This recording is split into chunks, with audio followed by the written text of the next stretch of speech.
जय हिंद बच्चों आज मैं कुछ आपको विज्ञान के महत्वपूर्ण प्रश्न बताने जा रहा हूं, जो आपके प्रधानमंत्री यशस्वी छात्रवृत्ति योजना के साथ साथ NMMS यानी कि राष्ट्रीय एवं योग्यताधारी छात्रवृत्ति परीक्षा के लिए भी काफ़ी इंपॉर्टेंट है। तो बच्चों आइए इसको हल करें। ये देखिए हमें सुमेल करना है, मतलब मिलाना। ये सब देखिए यूनिट्स दी हुई हैं, ठीक है, और इसको हमें इससे मिलाना है, ठीक है।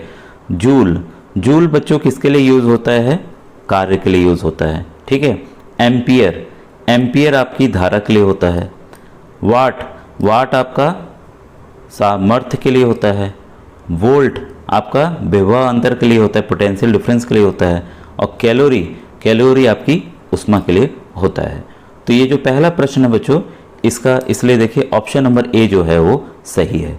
इसे जरूर आप कॉपी में बच्चों नोट डाउन करते जाइएगा, क्योंकि इसमें सिंगल लाइन भी आ सकता है कि जूल का मात्रक क्या है या किसके लिए इस्तेमाल, जूल किसका मात्रक है, किसके लिए इस्तेमाल किया जाता है। तो 4 ऑप्शंस आपको मिल जाएंगे, चारों में से आपको मिलाना होगा। तो इसको अलग अलग भी जरूर नोट डाउन कर लीजिएगा। नेक्स्ट क्वेश्चन है आपके सामने, शक्ति का मात्रक है हर्ट्ज, वोल्ट, वाट या न्यूट्रॉन। तो बच्चों शक्ति का जो मात्रक है वह है वाट, ठीक है।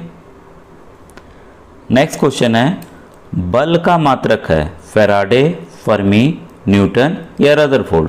तो है बच्चों, देखिए ऐसे ये कंफ्यूज आप हो सकते हैं कि ये भी वैज्ञानिक का नाम है, ये भी वैज्ञानिक का है, ये भी वैज्ञानिक है और न्यूटन भी वैज्ञानिक है। तो आखिर बल का मात्रक क्या होगा, ठीक है। तो बच्चों जो फोर्स की यूनिट होती है वो होती है न्यूटन, ठीक है। नेक्स्ट है प्रकाश वर्ष इकाई है।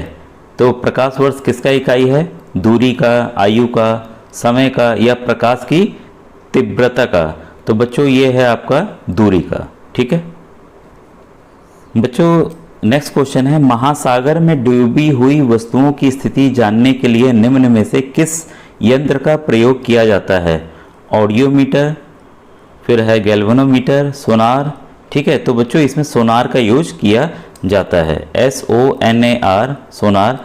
इसका फुल फॉर्म आप बताइएगा अगर आप जानते होंगे सोनार का फुल फॉर्म होता क्या है, कमेंट्स। बच्चों ये भी देखिए आपके सामने मैच द फॉलोइंग है। यहाँ पर उपकरण यानी कि यंत्र है और यहाँ पर आपकी मापन की गई राशि है, ठीक है। तो इसको आप अलग से भी जरूर नोट डाउन कीजिएगा, क्योंकि अलग अलग भी आ सकता है। जैसा आप देखे होंगे कि परीक्षा में आपकी मैच द फॉलोइंग वाले भी प्रश्न आते हैं, ठीक है। अमीटर बच्चों धारा के लिए है, यहाँ पर मैं ए लिख देता हूँ। हाइग्रोमीटर सापेक्ष आर्द्रता को मापता है, ठीक है, यानी कि आपकी ह्यूमिडिटी को। इसके बाद स्प्रिंग तुला आपका भार हो गया। और बैरोमीटर ये बच्चों दाब को मापता है, हवा के प्रेशर को मापता है।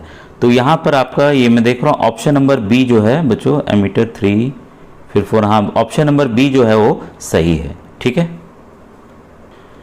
ये बच्चों अक्सर जो है ये प्रश्न आपको ऐसे आते हैं कि पक्षियों की पढ़ाई को क्या कहते हैं, जीवाश्म की जो हम पढ़ाई करते हैं वैज्ञानिक उनको क्या कहते हैं, उसको क्या कहते हैं, उस ब्रांच को क्या कहते हैं, इस तरह के प्रश्न आते हैं।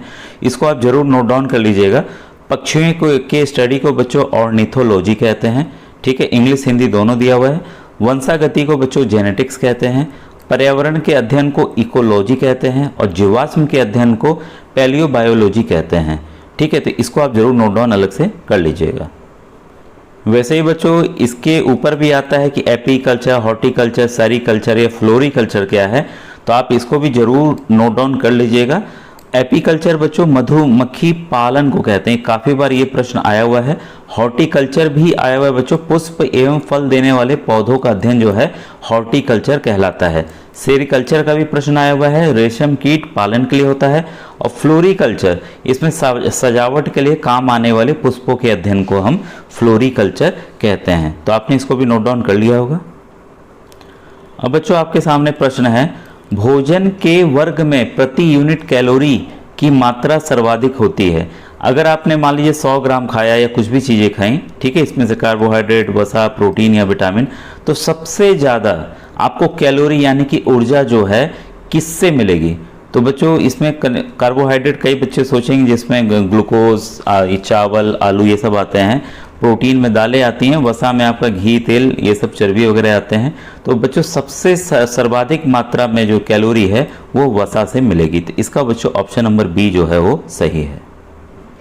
ये भी बच्चों काफ़ी इंपॉर्टेंट प्रश्न है। इसको ऑप्शंस को लेके भी कई लोग को बार बार कंफ्यूजन होता है, उल्टा भी पूछा जाता है। अभी मैं सवाल दिखाऊंगा आपको।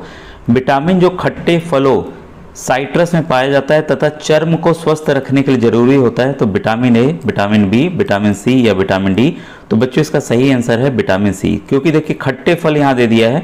जब भी खट्टे फल की बात आई, इनको साइट्रस फ्रूट्स भी कहते हैं, तो जब भी खट्टे फल की बात आएगी तो आप विटामिन सी जरूर याद रखिएगा। एक और देखिए विटामिन सी का एक और प्रश्न है, विटामिन सी का सबसे उत्तम स्रोत है। तो अक्सर हम लोग ये देखिए आम खट्टा है, आंवला खट्टा है, सेब मीठा खट्टा दोनों होता है, ठीक है। अब कंफ्यूजन है आम और आंवला में, तो सबसे उत्तम स्रोत, सबसे ज़्यादा विटामिन सी अगर पाया जाता है तो वो बच्चों आंवला में पाया जाता है। बच्चों अगर आप बता सके कमेंट सेक्शन में कि विटामिन सी को केमिकल भाषा में, रासायनिक भाषा में क्या कहते हैं, तो इसका जरा आंसर आप कमेंट सेक्शन में बताइएगा। अब बच्चों विटामिन डी का सवाल है। विटामिन डी का स्रोत है नींबू, सूर्य की किरणें, संतरा और काजू। अक्सर अगर आप जानकारी नहीं होगी तो आप सोचेंगे खाने वाली चीज़ों में ही होगा, तो बच्चों जो सर्वोत्तम स्रोत है वो है हमारा सूर्य की किरणें। उसी की वजह से विटामिन डी हमारे शरीर में बनता है। बच्चों ये वाला काफ़ी अच्छा प्रश्न है, कौन सा युग्म जो है सही सम्मिलित नहीं है। तो नियासिन और थायमिन बच्चों, ये दोनों विटामिन बी के दो तरीके विटामिन है जिनका अलग अलग नाम है, लेकिन है दोनों विटामिन बी। नियासिन से बच्चों इसकी कमी से पेलेग्रा होता है, और थायमिन विटामिन B1 की कमी से बेरी होता है। विटामिन डी की कमी से सूखा रोग होता है, और विटामिन के की समय से बंध्यापन नहीं होता है। ये विटामिन के जो बच्चों है खून का थक्का जमने में मदद करता है, ठीक है। अगर विटामिन के की कमी हो जाएगी तो खून का कहीं कट जाएगा तो जल्दी खून रुकेगा नहीं, तो खून का थक्का नहीं जमेगा, ठीक है। तो इसका ये रोल है, तो इसलिए यहाँ पर ऑप्शन नंबर डी जो है वो यहाँ पर सुमेलित नहीं है, तो इसका आंसर डी होगा बच्चों। अब आपके सामने प्रश्न है, मानव शरीर में विटामिन ए संचित रहता है, तो विटामिन ए को कहाँ शरीर हमारा रखता है, यकृत में, अमाशय में, तिल्ली में या उदर में। तो बच्चों ये रहता है हमारे यकृत में, यानी कि लीवर में। सबसे उत्तम स्रोत अगर इसमें किया जाए कि किसमें विटामिन ए का सर्वोत्तम स्रोत होता है, तो वो होता है यकृत। ग्रहों की गति के नियम प्रतिपादित किए गए थे न्यूटन द्वारा, केपलर द्वारा, गैलीलियो द्वारा या कोपरनिकस द्वारा। तो बच्चों ये किए गए थे केपलर द्वारा। इसने बताया था कि दीर्घ वृत्ताकार में जो ग्रह हैं वो सूर्य की परिक्रमा करते हैं। बच्चों ये भी काफ़ी इंपॉर्टेंट प्रश्न है। स्टेनलेस स्टील बनाने के लिए लोहे में क्या मिलाया जाता है, निकल और तांबा, जिंक और टिन, निकल और टिन या क्रोमियम और निकल। तो बच्चों इसमें क्रोमियम और निकल मिलाया जाता है, इसलिए इसका ऑप्शन नंबर डी जो है वो सही है।